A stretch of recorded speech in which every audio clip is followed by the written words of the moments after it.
ഗുണമേന്മയേറിയ ഇന്റീരിയറുകളുടെ factory ഇപ്പോൾ ചേലക്കരയിൽ. Elegant art interiors, modular furniture and modular kitchen എന്നിവ ഉത്തരവാദിത്തത്തോടുകൂടി ചെയ്തു നൽകുന്നു. പൂർണ്ണമായും ജർമ്മൻ സാങ്കേതിക വിദ്യയോടുകൂടിയുള്ള മെഷീനറികൾ, മിഷൻ ഓറിയന്റഡ് വർക്കുകൾ നിങ്ങൾക്കായി ചുരുങ്ങിയ ചിലവിൽ. Pressing, lamination, cutting, edge band, mini fix എന്നീ സൗകര്യങ്ങളും കൂടാതെ customised furnitures, sawmill, furniture manufacturing, interior work ചെയ്യുന്നവർക്കായി ജോബ് വർക്ക് തുടങ്ങിയവയും നിങ്ങൾക്കായി ഒരുക്കിയിരിക്കുന്നു.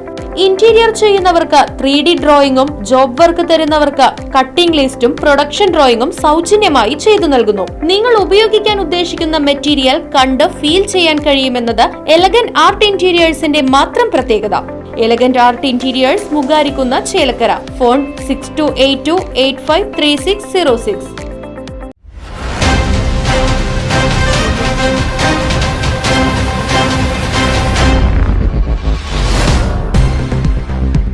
പാഞ്ഞാൾ പഞ്ചായത്തിലെ സഹാറ ക്വാറിക്കെതിരെ ജനകീയ പ്രക്ഷോഭവുമായി നാട്ടുകാർ രംഗത്ത്. പാഞ്ഞാൾ ജനകീയ കൂട്ടായ്മയുടെ നേതൃത്വത്തിലാണ് പ്രക്ഷോഭം സംഘടിപ്പിച്ചത്. ക്വാറി അനധികൃതമായാണ് പ്രവർത്തിക്കുന്നതെന്നും നിയമം ലംഘിച്ചുകൊണ്ട് വലിയ രീതിയിലുള്ള ഖനനമാണ് നടത്തുന്നതെന്നും പ്രദേശവാസികളുടെ ജീവനും സ്വത്തിനും ഇത് ഭീഷണിയാണെന്നും ചൂണ്ടിക്കാണിച്ചാണ് ജനങ്ങൾ പ്രതിഷേധവുമായി രംഗത്ത് വന്നത്. തങ്ങളുടെ നാടിനെ മറ്റൊരു ചൂരൽമലയാക്കാൻ സമ്മതിക്കില്ല എന്ന മുദ്രാവാക്യമുയർത്തിയാണ് ജനങ്ങൾ പ്രക്ഷോഭത്തിൽ അണിനിരന്നത്. നൂറുകണക്കിന് ജനങ്ങൾ പ്രതിഷേധ പരിപാടിയിൽ പങ്കെടുത്തു. സമരത്തിന്റെ ആദ്യ പടിയെന്നോണം 1500ഓളം കുടുംബങ്ങളിൽ നിന്നും ജനകീയ ഒപ്പുശേഖരണം നടത്തി മുഖ്യമന്ത്രിക്കും മറ്റ് ബന്ധപ്പെട്ട അധികാരികൾക്കും പരാതി നൽകുമെന്നും അഴിമതിയെക്കുറിച്ച് അന്വേഷണം നടത്തുന്നതിനായി കോടതിയെ സമീപിക്കുമെന്നും ജനകീയ കൂട്ടായ്മ ഭാരവാഹികൾ അറിയിച്ചു. പെറ്റീഷൻ കൊടുത്ത് നമ്മൾ പഞ്ചായത്ത് സെക്രട്ടറിയിൽ നിന്ന് ഒരു അനുകൂലമായ ഒരു നിലപാട് സ്വീകരിക്കുമെന്ന് പ്രതീക്ഷിച്ചുകൊണ്ടിരിക്കുകയാണ്.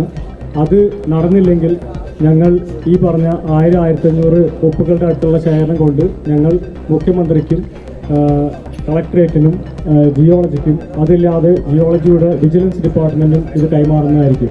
ഞങ്ങൾ അതായത് ഞങ്ങളുടെ ഈ കൂട്ടായ്മയ്ക്ക് എന്തെങ്കിലും ഒരു ഉദ്ദേശശുദ്ധി ഇല്ലായ്മ ഉണ്ടായിരുന്നെങ്കിൽ ഒരിക്കലും ഇവിടുത്തെ കോറിയുടെ ചില അധികൃതർ അല്ലെങ്കിൽ മാനേജർമാർ ഈ കൂട്ടായ്മയുടെ മീറ്റിങ്ങിൻ്റെ ഇടയിൽ കൂടെയൊക്കെ പോയി നോക്കിയിട്ടുണ്ടായിരുന്നു എന്താണ് ഇവിടെ സംഭവിക്കുന്നുണ്ടെന്ന്.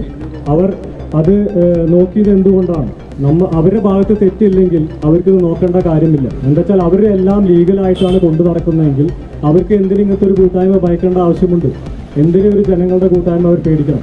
അതുകൊണ്ട് അവർ ലീഗലായിട്ടുള്ള കാര്യങ്ങൾ അവർ ചെയ്താൽ ഞങ്ങൾക്കും ബുദ്ധിമുട്ടില്ല, ജനങ്ങൾക്കും ബുദ്ധിമുട്ടില്ല.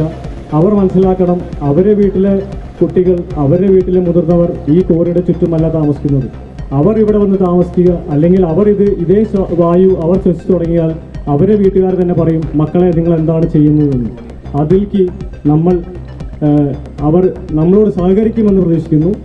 അല്ലെങ്കിൽ ഈ സമരപരിപാടി അതിശക്തമായും അതിവിപുലമായും ഞങ്ങളിത് മുമ്പോട്ട് കൊണ്ടുപോകുന്നതായിരിക്കുമെന്ന് എല്ലാ ജനങ്ങൾക്കും ഉറപ്പു തരുന്നു.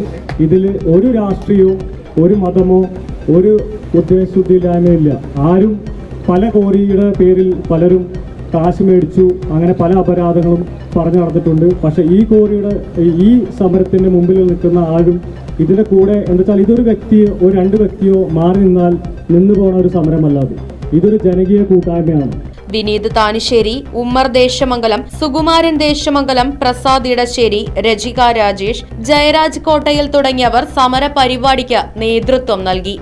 ഏതൊരു ഗവൺമെന്റ് ആയിരുന്നാലും ആ ഗവൺമെന്റിന്റെ ഉത്തരവാദിത്വം ഒരു വ്യക്തിയുടെ അല്ലെങ്കിൽ ഒരു സമൂഹത്തിന്റെ അതിൻ്റെ ജീവനും സ്വത്തിനും സംരക്ഷണം കൊടുക്കുക എന്നുള്ളതാണ്. അതിന് ബാധ്യസ്ഥരായിട്ടുള്ള ഗവൺമെന്റാണ് ഇവിടെ, അല്ലെങ്കിൽ അതിൻ്റെ ചുവടെയുള്ള ലോക്കലായിട്ടുള്ള ഭരണസമിതിയാണ്, ലോക്കൽ ഗവൺമെൻറ്റാണ് ഇത്തരം കോറികൾക്കെല്ലാം അനുവാദം കൊടുക്കുന്നതെന്ന്. അതുകൊണ്ട് തന്നെ എനിക്ക് പറയാനുള്ളത്, സ്നേഹം നിറഞ്ഞ ഈ നാട്ടുകാരോട് പറയാനുള്ളത്, ഈ സമരത്തിന് ഒരു കാരണവശാലും അടിമപ്പെടാൻ ഈ സമരത്തെ മുന്നോട്ട് കൊണ്ടുപോവുകയും ഈ സമരം ഒരു കാരണവശാലും നിർത്തിവെക്കരുത് എന്നുള്ള സ്നേഹാഭ്യർത്ഥനയോടുകൂടിയാണ്. ഒരു മാസത്തിന് മുമ്പാണ് എൻ്റെ ഒരു സുഹൃത്ത്, ഇവിടെ ലോറി ഡ്രൈവർമാർ ആരെങ്കിലും ഉണ്ടെങ്കിൽ അവർക്കറിയാം, ടിപ്പർ ലോറി ഡ്രൈവറായിരുന്നു. ഒരു മാസം മുമ്പാണ് തിരുപ്പതിസുന്ന മാരകമായ രോഗം പിടിപെട്ട് മരണമടഞ്ഞത്. എൻ്റെ വളരെ അടുത്ത സുഹൃത്തായിരുന്നു. കോറി സമരത്തിൽ പങ്കെടുത്തതിൻ്റെ പേരിൽ അദ്ദേഹത്തിൻ്റെ വാറ്റുപഴം കുട്ടിയാണെന്നുള്ള നിലയ്ക്ക് ഞങ്ങളൊരു ലേശം അകൽച്ചയുണ്ടായി. പക്ഷെ 1 മാസം മുന്നേ അദ്ദേഹം മരണപ്പെട്ടു. അപ്പോൾ അതിൻ്റെ ഒരു ജീവിക്കുന്ന ഉദാഹരണമാണ് ദേശമംഗലത്ത്. ശ്രീധരേട്ടൻ എന്ന് പറയും. ഇവിടെ ലോറി ഡ്രൈവർമാർ ആരെങ്കിലും ഉണ്ടെങ്കിൽ അത് എനിക്കറിയാം. ടിപ്പർ ലോറിയിലെ ഡ്രൈവറായിരുന്നു. നിരന്തരം കോറിയായിട്ട് ബന്ധപ്പെട്ടിരുന്ന ആളാണ്.